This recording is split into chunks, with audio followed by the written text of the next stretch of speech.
কারখানার বাইরে দাঁড়িয়ে থাকা 4 চাকা গাড়ির ওপর হঠাৎ করে পড়ে যায় দেওয়াল, যার ফলে গুরুতর আহত হয় এক গাড়ির চালক। তাকে উদ্ধার করে স্থানীয় হারমাটি গ্রামীণ হাসপাতালে নিয়ে যাওয়া হয়। বুধবার সকালে ঘটনাটি ঘটেছে নিতুরিয়া থানার সরবরি পাঞ্চেত রোডে ঝনকা ফাটকের কাছে একটি বেসরকারি কারখানায়। স্থানীয় সূত্রে জানা যাচ্ছে, কারখানার কোনো কাজে এসেছিলেন এক ব্যক্তি।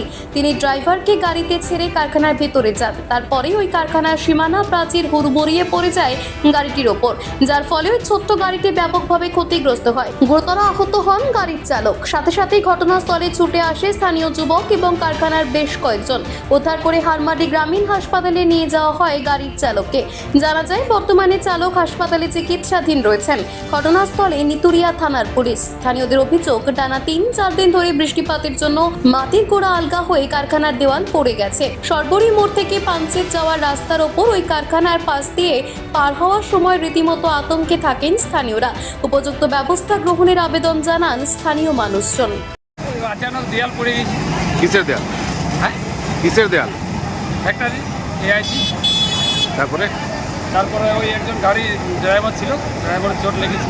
এখন যে আপনারা এসেছেন কিসের জন্য এসেছেন? কেন? রোড তো সেফটির জন্য। অ্যাক্সিডেন্ট হয়েছে বারবার। ফ্যাক্টরি কর্তৃপক্ষ কোনো খবরই রাখছে না, বাইরে গাড়িগুলো রাখি অনেক অ্যাক্সিডেন্ট চলছে।